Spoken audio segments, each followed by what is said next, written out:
Boa noite, meus queridos amigos. Boa noite. Obrigado por estar aqui conosco em mais esse momento dessa jornada sensacional, tá? Pera, pessoal. Obrigado por estarem todos aqui. Eu sei que tem gente ali pra direita, ali pra cima. Pedrinho, a galera tá nos vendo do outro lado ou estamos numa situação aqui meio... Cadê o Pedrinho? Estão vendo? Estão vendo?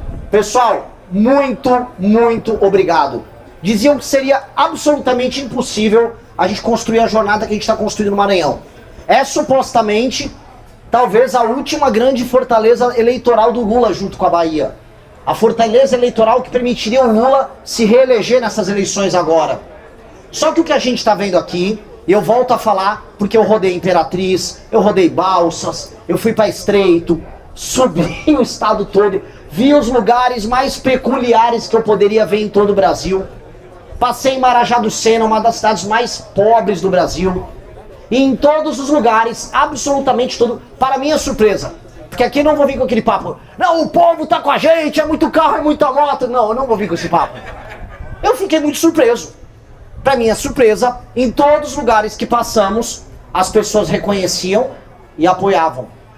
E um número muito grande de pessoas reconheciam e apoiavam. E eu comecei a entender, calma. Em tese, então, tudo aquilo que nós nos propusemos a fazer, que é vir em estados como o Maranhão, estados que a tal da direita nunca conversa com as pessoas. Pelo contrário, a direita comprou os mesmos vícios da esquerda e do centrão, que é ser condescendente com o erro, condescendente com a corrupção, condescendente com a mentira, condescendente com a compra de voto. A direita brasileira, quando passou aqui para compartilhar dos mesmos vícios, os mesmos vícios de personalidade daquele centrão que trata as pessoas aqui de maneira absolutamente indigna. A regra aqui é a compra de voto, a regra aqui é a emenda desviada. E qual foi a minha surpresa quando eu passei em determinadas cidades? Santo Antônio do Lopes tem uma prefeita do PL. Ao ver que a direita aqui faz a mesmíssima coisa. E o argumento de todos é, ah não, é porque aqui é diferente. Aqui no Maranhão a gente se adapta. Eu não quero me adaptar. E eu não acho que vocês têm que permanecer adaptados ao absurdo. Vocês não têm que aceitar o absurdo. E eu posso falar com toda a tranquilidade de todos os estados que eu já rodei, em todas as viagens que eu fiz pelo Brasil. Esse é o que está no pior estado das coisas. A situação do Maranhão é de descalabro. É um lugar que vive como se fosse um país em guerra. A situação do Maranhão é assustadora. Todas as estradas que você anda, você estoura o pneu do seu carro, ou se você for desviar do buraco, você joga o carro na frente de uma carreta. Eu vi a produção da agropecuária tendo que andar a 10 por hora no sul do estado para conseguir escoar sua produção de soja, sua produção de milho, porque não consegue andar naquelas estradas. E eu me pergunto, fica andando para lá e para cá todos os políticos aqui são superstars. Não, é Brandão, é Braide, é Brandão, não sei o que. E ninguém consegue tapar a porra de um buraco. Eu vi uma briga, no começo do ano, quem faz o maior carnaval do Brasil? Ah, é o Braide ou versus Brandão? Foda-se o carnaval, caralho! Foda-se! Que porra de carnaval é esse? Vocês sendo tratados como animais. Os direitos humanos, vamos falar aqui, né? Os direitos humanos daquelas populações pobres que eu visitei, todos vilipendiados, mas o carnaval estava em dia. O dinheiro pro show lá do Belmar é que estava garantido. Eu vi cidades, um dos casos mais bizarros de todos, Bacabal, em que o prefeito participava de um escândalo de corrupção que envolvia o desvio de 55 milhões de reais na área da saúde. Outro que envolvia cerca de 13 milhões de reais na área da educação. Andava por lá pela cidade. Oi. Vai na voz, pai. Eu andava por lá pela cidade, e aí o que eu via? Um escândalo envolvendo um cemitério em que os coveiros não trabalhavam. O coveiro não foi trabalhar. As pessoas enterraram a dona Raimunda, uma mulher, uma senhora que morreu com a própria mão e com um balde. Só que o show do Wesley Safadão de 1,3 milhões de reais, o show do Wesley Safadão foi pago. E aí vem onde a porca torce o rabo. Quem pagou esse 1,3 milhões? Foi o povo. Agora, mas o povo do Brasil, meus amigos. Porque eu vou falar de pacto federativo aqui. O Maranhão é o segundo estado que mais recebe recursos em termos proporcionais no pacto federativo. Nem sei se é, talvez em termos absolutos. Ele manda muito pouco em arrecadação e recebe muito de volta. Isso gera uma briga gigantesca. Galera lá do sul, galera lá do sudeste fala: ué, eu mando meu dinheiro pra federação, o dinheiro não volta. Falta dinheiro pra fazer estrada no Paraná, sendo que o Paraná é um dos estados mais produtivos do Brasil. Eles falam: cadê o dinheiro? Foi pro show do Wesley Safadão. O dinheiro, supostamente, foi pra resolver lá na... Eu sempre erro o nome da cidade. A cidade das Mossorocas. Alguém me levante o nome. Buriticupu. O dinheiro foi na casa dos 32 milhões de reais pra Buriticupu. Saiu lá do Paraná, saiu de São Paulo, foi lá pra Buriticupu. E supostamente eles iam evacuar as pessoas e construir um bairro. Rolou evacuação? Não. Construir o bairro? Não. Mas o dinheiro foi tirado e o dinheiro foi gasto. Alguém roubou esse dinheiro no meio. E quem roubou? A gente precisa colocar um ponto. É a pior classe política do Brasil, que é a classe política do Maranhão. Eu vou repetir. É a pior classe política do Brasil de longe. Não há nada igual à classe política do Maranhão. Eu estava hoje na suposta terra do Sarney, Pinheiros. Meu Deus, os urubus têm nome na rua. Havia um urubu chamado Zé, chamavam ele pelo nome. E ele estava comendo carniça no meio da rua. Havia esgoto a céu aberto por todos os lados. As ruas abandonadas. Mas a pergunta, o dinheiro chegou ou não chegou? Porque se não chegasse, a gente diria: que situação, tá em petição de miséria, mas o dinheiro chegou. O dinheiro veio pra cá. O governo brasileiro saiu no Jornal Nacional ontem, me desculpa, o governo brasileiro comemorou a incrível marca de 32% do PIB está sendo tributado. Nós tivemos arrecadação recorde. Nunca se cobrou tanto imposto nesse país. E uma parte importante desse imposto está indo para sustentar essa classe política que não faz nada de absolutamente útil para as pessoas. E não há nenhuma perspectiva de melhora econômica e alteração dessa dinâmica. Querem um exemplo? Qual é o maior ICMS do Brasil? Maranhão. Qual estímulo à atividade produtiva tem no Maranhão? Qual a vontade que uma empresa tem de se instalar no Maranhão? Ela vai chegar aqui, vai vir um político achacar ela. 2, se ela for tocar a produção dela de um lugar para o outro, não tem estrada. 3, ela vai pagar alguns dos maiores impostos do Brasil. 4, o crime organizado já tomou boa parte do estado. Em todas as cidades que eu fui, eu vi símbolos e áreas controladas pelo PCC. E aqui parece que o trend do momento é o PCC crescer. Então eu pergunto, se está na cara que não é um estado que foi montado para receber empresa e ter atividade produtiva, o que faz a política do Maranhão para tornar esse estado, vamos colocar aqui, funcional? A política daqui se acostumou com o Pacto Federativo, em que a função deles é ficar no Senado e na Câmara dos Deputados, achacando qualquer presidente da República para mandar recursos para cá através de emendas e através de supostas obras que são todos, absolutamente todos, superfaturados, todos roubados. Eles botam a porra do dinheiro no bolso, participam dos maiores escândalos de corrupção. Basta ver o vagabundo do Everton Rocha, o criminoso, o canalha, o Everton Rocha do PDT do Maranhão, vagabundo, os grandes vagabundos da República, o Everton Rocha. E esse canalha tem matões. Uma das maiores fazendas do Brasil, com campo de pouso de avião. Cabem mais de 3 mil campos de futebol dentro da fazenda dele. Como é que esse cara comprou isso? Como o Josivar Maranhãozinho ficou rico? Diz que esse é matador. Disse matador. Como ele ficou rico?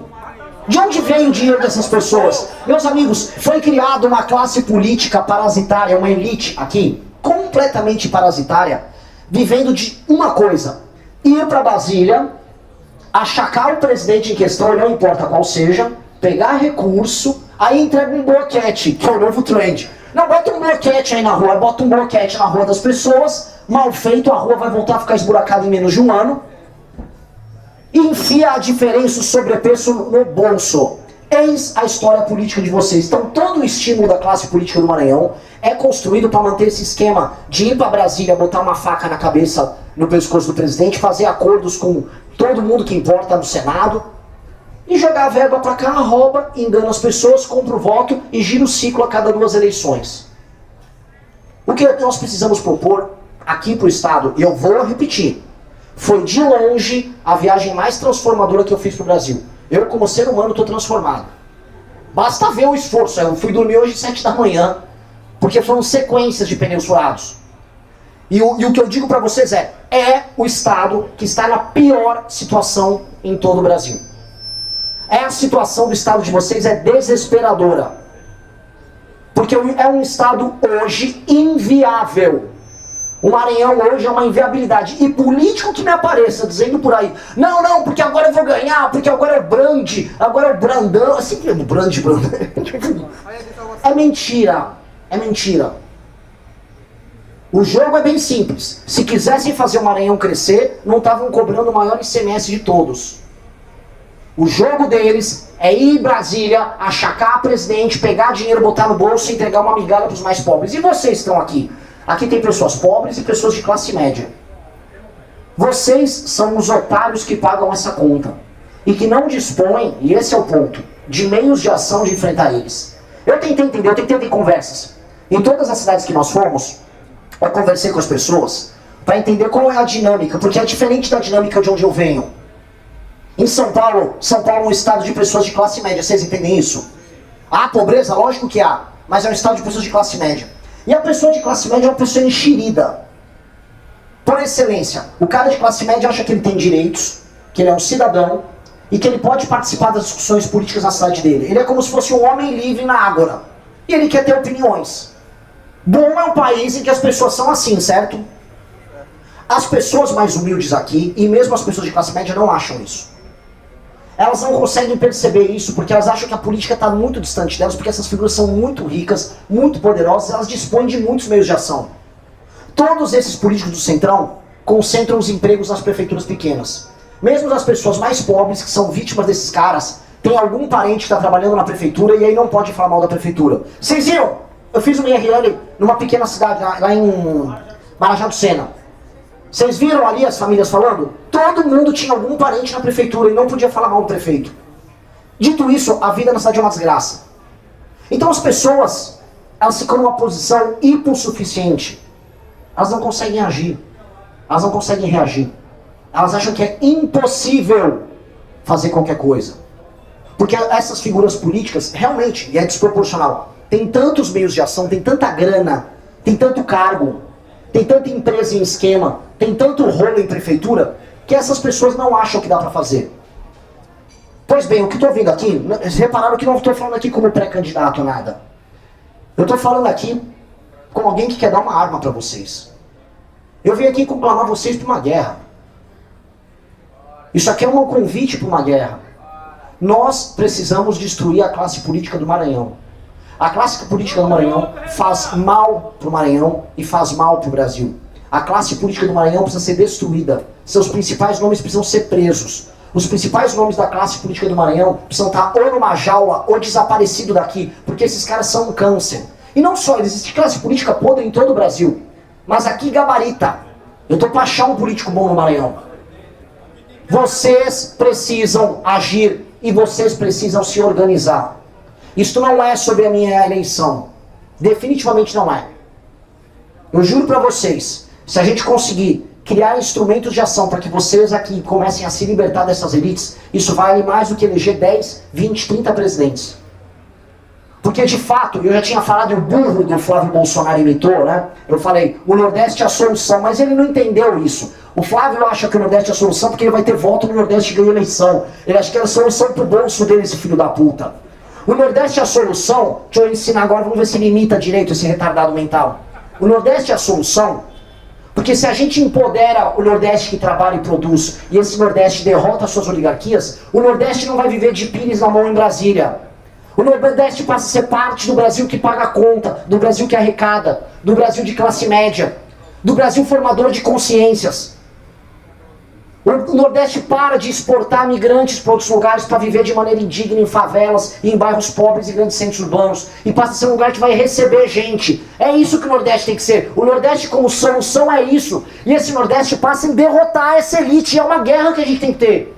Por isso que eu falo do Nordeste como um todo e falo em especial do Maranhão. O caso aqui é muito grave. Não dá para ficar comemorando a merda de um carnaval, do Brand, do Bright. Foda-se novamente o carnaval 1000 vezes. Vocês não têm que ter o melhor carnaval do Brasil. Vocês têm que ter as melhores estradas do Brasil. Vocês têm que ter as melhores escolas do Brasil.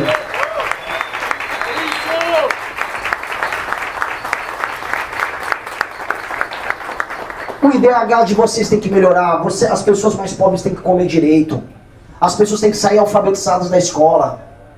Tem que ter atividade produtiva. O ICMS daqui tinha que ser mais baixo que o de São Paulo para atrair empresa para cá. Mas é muito maior. É coisa de 50% maior do que o de São Paulo. Isso é loucura! Loucura! E as pessoas não se tocam. Não se tocam. Foi feito... Olha, quando eu era novo, eu ouvia aquelas coisas falando... Coisas de professor, às vezes professor de geografia na escola. Olha, os políticos querem manter o povo na ignorância, porque assim eles podem roubar mais. Eu nunca acreditei nisso. Você falei, cara, não faz sentido isso. Se o PIB é maior, o cara até pode roubar mais, né? E eu falei, isso é meio teoria conspiratória. Pois bem, visitando o Maranhão, eu comecei a entender isso. Eu comecei a entender os clichês que ensinavam a gente. Realmente, a classe política daqui é construída na exploração das pessoas. E eles querem que as pessoas não falem nada, e eles querem que as pessoas fiquem lá inertes, dançando. Tchu, tchu, tchu, tchu, chegou a Ivete, tchu, tchu, tchu. Que é isso? Parecia o Flávio Bolsonaro agora, desculpa pela dança. Nós, e esse é o ponto principal. Se nós não resolvermos isso, o Brasil colapsa. E aqui é o campo de batalha de uma guerra muito maior que as pessoas talvez não entendam. Por que o Brasil colapsa? Olha, a economia do Maranhão definitivamente ela não é uma das economias que fariam o Brasil colapsar. Quando eu digo do colapso, estou falando do colapso institucional de uma nação. Não, cada vez menos vai fazer sentido para uma pessoa que está pagando uma das maiores cargas tributárias do mundo, em Goiás, em Minas, em São Paulo, sustentar o Everton Rocha, vocês entenderam? Não vai fazer sentido. Não vai dar para uma parte produtiva do Brasil sustentar uma parte improdutiva. E o Brasil está começando a rachar no meio. Ele está começando a fraturar, está gerando ódios interregionais. E a gente não pode permitir isso, porque o Brasil nasceu para ser imperial. O Brasil é uma nação de dimensões continentais e de vocação imperial. Nós não podemos ser um país de vocação fraca, ou um país dividido em republiquetas, como é o restante da América do Sul. A América Espanhola se dividiu. Não, a nossa vocação é muito maior. Só que se é um pacto pressupõe compromisso de todos, certo? A classe política daqui não quer compromisso de todos. A classe política ela quer roubar vocês aqui, ela quer roubar o pessoal em Minas, ela quer roubar o pessoal em São Paulo, ela quer roubar o pessoal em Pernambuco. A classe política daqui, ela só quer roubar. E ela não quer saber, ela é uma praga de gafanhoto. E nós precisamos eliminar essa praga. Nós estamos trazendo um instrumento para vocês. Nós montamos um partido político que é o partido político da minha geração. É o Partido Missão. Esse partido vai fazer com que pessoas humildes, pessoas de classe média, espalhadas por todo o estado, possam se organizar para participar de eleições. E vocês vão começar a vencer. Uma coisa que minha pré-campanha está provando aqui, e vocês podem ver, o pré-candidato a presidente mais viral no Maranhão, de longe, hoje sou eu, não sei se vocês estão sabendo. De longe, de longe. O que minha pré-campanha...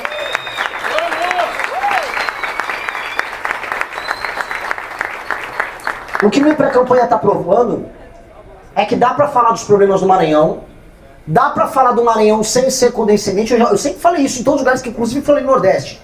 Chegar lá, ô, homem bom, tinguininho, homem bom, é isso aí, cuscuz, é isso aí, come o cuscuz aí, me dá minha emenda. Come aí o cuscuz, eu vou pegar minha emenda aqui. Come aí o cuscuz, filha da puta. É isso. Eu não vim aqui fazer isso. Eu vim avisar. Comprou voto, vai preso 20 anos. Vendeu o voto, vai preso 10 anos. O povo vai parar de vender voto, comprar voto aqui.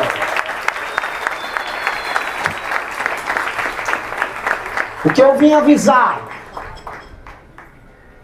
Vamos fundir esse monte de município que se tornou apenas CNPJ para deputado e vagabundo lavar dinheiro. Vamos fundir município pequeno aqui.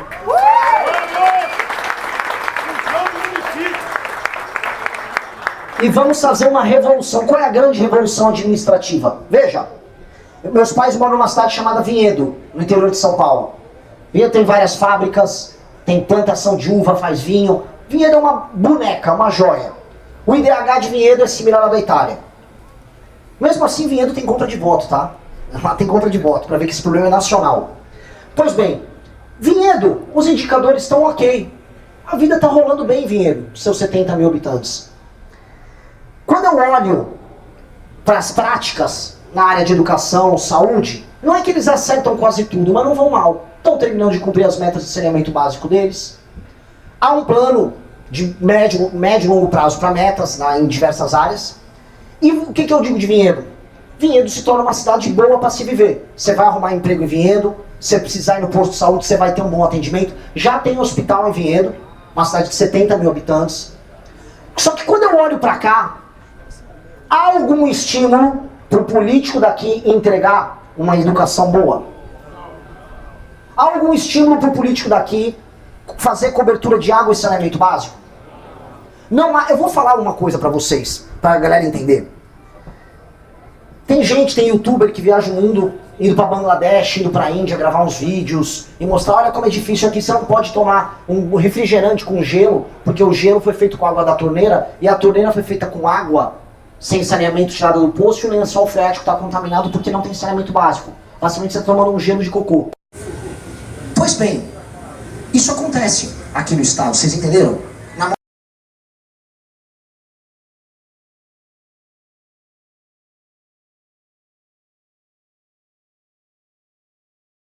O básico do básico não é feito. O básico do básico. Lembrando sempre, o dinheiro veio. O dinheiro veio. Tá tudo lá no portal Transparência, hoje tá tudo disponibilizado para vocês. Dinheiro do Fundeb, tudo. Todo o dinheiro do município, você consegue ver a composição do orçamento anual do município. Aí o prefeito ganha a eleição e não cumprimenta em nenhuma dessas áreas. Ele não tá ligando se as pessoas estão bebendo o próprio esgoto. Ele não tá ligando se as pessoas estão saindo analfabeta da escola. Ele não tá ligando pra nada. Ele tá ligando pra emenda chegar, pra botar o bloquete na rua, pra depois meter um show. Se o município tiver mais de 50 mil habitantes, meta-lhe um safadão, mas não é? Um Natanzinho, linha de ferro. Todo mundo quer dar uma arrochada, arrocha ali. A galera ganha 1 milhar de telha, ganha uns sacos de cimento, troca um favorzinho, ganha um emprego na prefeitura. Jogo que segue, a vida continua uma merda. Não vai, não vai. Nós, chegando na presidência da República, temos que tocar a nossa reforma administrativa. Tem que ter indicador. Tem que ter indicador. Se pegou com 0 de cobertura de saneamento e não entregou no mínimo com 20%, inelegível. 8 anos. Não vai poder participar de eleição. Nem o figurão, nem o prefeito, nem o partido dele. Aí a porca começa a torcer muito o rabo, né? Porque essa classe política começa a falar, puta que pariu, se eu ganhar a eleição aqui para prefeito, eu tô lenhado, eu vou ter que trabalhar. Aí o cara vai chegar no seguinte dilema. Ou eu trabalho ou eu roubo com outra coisa. Imaginem, alguns vão até trabalhar. Alguns vão até falar, meu Deus, eu, artista aqui do Centrão, eu vou aplicar umas políticas boas na área de segurança, algumas políticas boas na área de saneamento, eu vou recapear a rua e em vez de superfaturar o bloquete, eu vou botar um asfalto de qualidade. E vai ser uma revolução, amigos. Eu fui em Marajá do Sena, uma das cidades mais pobres que tem. E os moradores avisaram, se só pavimentar a rua de saída da cidade, eu consigo levar minha produção para fora, porque metade do ano não dá. O cara fica praticamente ilhado. Vocês entendem o impacto econômico disso? O cara tá empurrado para o auxílio, o cara tá empurrado para o benefício, o cara tá empurrado para o emprego na prefeitura, o cara tá empurrado para a agricultura de subsistência. E o cara avisou, eu não quero isso para mim. A maior parte da população não quer, mas precisa. Então, ter esses indicadores, ter essa política é a revolução que a gente precisa colocar aqui. E tudo na vida tem que ser um sistema de recompensa e um sistema de punição. De um lado, Prefeito bom, vamos pegar aí o prefeito bom de uma cidade interior aqui. Entregou o desempenho. Meteu ali saneamento básico, fez PPP, colocou saneamento básico, melhorou a parte de segurança, começou a atuar na parte de educação, chegou na média nacional do Saeb, imagina? Os alunos saindo da escola falando português, escrevendo. Opa, o cara vai poder concorrer à eleição. E mais, vai poder até fazer o show do Safadão. Até o show ele vai poder fazer se ele bate a meta. Aí o político, pô, até o show vou fazer? Sim, pode receber emenda aqui. Pô, até posso receber emenda aqui no município, fiscalizada, sem roubar, mas pode. Pô, então deixa eu atender os indicadores. E se não cumprir, acabou a carreira política dele, tá lenhado, 8 anos sem participar de eleições. Quem aqui concorda com isso? Só levanta a mão. Isso é o básico.